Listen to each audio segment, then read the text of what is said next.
Welcome to Krishna Bedtime Stories with the sound of rainfall. Story 10. The gigantic python named Aghasura.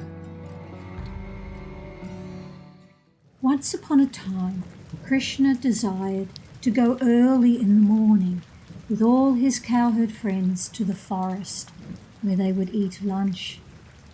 Therefore, as soon as Krishna got up from bed, he blew a buffalo horn and called all his friends together. They heard the sound of his buffalo horn and immediately prepared to meet Krishna in the courtyard of Nanda's house. There were thousands of cowherd boys, and each one had a stick, a flute, a horn, as well as a lunch bag. With Krishna as their hero, they gathered the calves and started walking towards the forest. The boys were fully decorated with various kinds of golden ornaments, and out of sporting propensities, they began to pick up flowers, leaves, twigs, peacock feathers, and red clay from different places in the forest, and they began to dress themselves in different ways. While passing through the forest, one boy stole another boy's lunch packet and passed it to a third. And when the boy whose lunch package was stolen came to know of it, he tried to take it back. But then one boy threw it to another boy, and this sporting playing went on amongst the boys as childhood pastimes. Sometimes when Krishna went ahead to a distant place in order to see some specific scenery, the boys behind him tried to run to catch up and be the first one to touch him. There was a great competition. One would say, "I will go there and touch Krishna first," and another would say, "Oh, no, you don't. I'll touch Krishna first." Some of them played on their flutes or vibrated bugles made of buffalo horn. Some of them gladly followed the peacocks and imitated the onomatopoeia sounds of the cuckoo. Cuckoo, cuckoo, cuckoo. While the birds were flying in the sky, the boys ran after the birds' shadows along the ground and tried to follow their exact courses. Some of them went to the monkeys and silently sat down by them, and some of them imitated the dancing of the peacocks. Some of the boys caught the tails of the monkeys and played with them, and when the monkeys jumped up in a tree, the boys also followed. When a monkey showed its face and teeth, a boy imitated and showed his teeth to the monkey. Some of the boys played with the frogs on the bank of the Jamuna, and when, out of fear, the frogs jumped into the water, the boys immediately dove in after them, and they would come out of the water when they saw their own shadows and stand imitating, making caricatures and laughing. They would also go to an empty well and make loud sounds.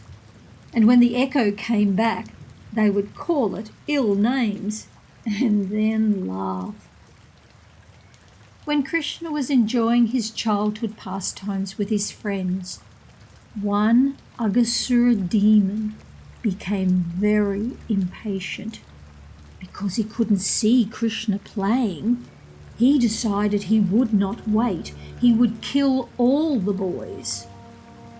This Aghasura was so dangerous that even the denizens of heaven were afraid of him. Although the denizens drank nectar daily to prolong their lives, they were afraid of this Aghasura and were wondering, who will kill this demon and when will this be? The demon Aghasura appeared before Krishna and his friends. Aghasura was the younger brother of Putana and Bakasura, And he thought, Krishna has killed my brother and sister. Now I shall kill him, along with all his friends and calves. Aghasura had been sent by Kamsa, and he came there with great determination.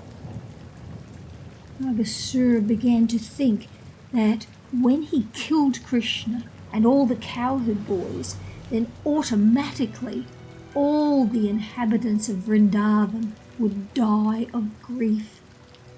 This idea pleased him very much.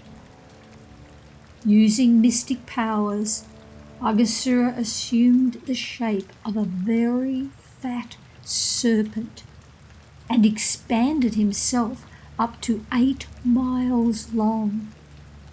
Having attained this frightful body, he lay on a path and stretched his mouth open, just like the entrance to a mountain cave. His lower lip was touching the ground, and his upper lip was touching the clouds. His jaws appeared like a big mountain cave without limitation, and his teeth appeared just like mountain summits. His tongue appeared to be a broad traffic way, and he was breathing just like a hurricane. The fire of his eyes was blazing. At first the boys thought that the demon was a statue, but after examining it, they saw that it was more like a big serpent lying down on the road and widening his mouth. The boys began to talk amongst themselves. This figure appears to be an enormous animal, and he is sitting in such a posture just to swallow us all. Just see, is it a snake that has widened his mouth to eat us? One of the boys said, Yes, what you say is true. Dear friends, its mouth appears to be like a big mountain cave, and its height cannot be estimated. That long highway appears to be its tongue, and inside the mouth it is as dark as in a mountain cave. The hot wind that is blowing like a hurricane is his breathing, and the fishy bad smell coming out from his mouth is the smell of his intestines. Then the boys further consulted amongst themselves. If we all go together and enter into the mouth of this great serpent, how could it possibly swallow all of us? And even if it were to swallow all of us at once, it could not swallow Krishna. Krishna will immediately kill him, just like he killed Aghasura. Talking in this way, all the boys looked at the beautiful lotus-like face of Krishna, and they began to clap and smile. And so, absolutely fearlessly, they marched forward and entered the mouth of the gigantic serpent. Meanwhile, Krishna, who was the super soul within everyone's heart, could understand that the gigantic snake was a very dangerous demon. While Krishna was planning how to stop the destruction of his intimate friends, all the boys, along with their calves, entered the mouth of the serpent. But Krishna did not enter.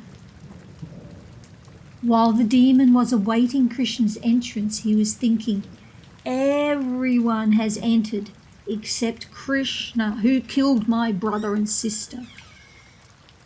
And thus Aghasura waited.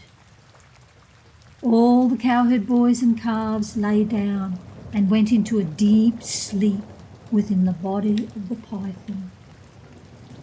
Krishna began to consider how the demon should be killed and how he could save the boys and calves. After some thought, he also entered the mouth of the demon. All the demigods who had gathered to see the fun and were hiding in the clouds saw Krishna enter into the mouth of that terrible demon and began to express their feelings with the words, "Alas, alas." At the same time, all the friends of Aghasura, especially Kamsa, who were all accustomed to eating flesh and blood, began to express their jubilation, thinking that Krishna had now entered the mouth of the demon associate, and they were sure that Krishna would be killed. When Aghasura began trying to crush Krishna and his companions, Krishna immediately expanded himself within the throat of the demon. Krishna was now so large that although Aghasura had a gigantic body, the demon began choking. His big eyes moved violently, and he quickly suffocated. His life air burst from a hole in the top of his head and waited in the sky. It was like a dazzling light. After the demon's body was dead, Krishna, with his transcendental glance alone, brought all the boys and calves back to consciousness, and they all marched out of the demon's open mouth. The effulgent spirit soul waiting in the sky then merged into the body of Krishna. Aghasura had certainly been a wicked living entity, but in this case, because Krishna entered into Aghasura's body, the demon became fully cleansed of all sinful reactions. The demigods became overwhelmed with joy and began to shower flowers on the Supreme Personality of Godhead, Krishna, and thus they worshipped him. The denizens of heaven began to dance in jubilation, and the denizens of Gandharva Loka began to offer various kinds of prayers. Drummers began to beat drums in jubilation, and the Brahmins began to recite Vedic hymns, and all the devotees of the Lord began to chant the words, "Jaya, Jaya, all glories to the Supreme Personality of Godhead." When Lord Brahma heard those auspicious vibrations which sounded throughout the higher planetary system, he immediately came down to see what had happened.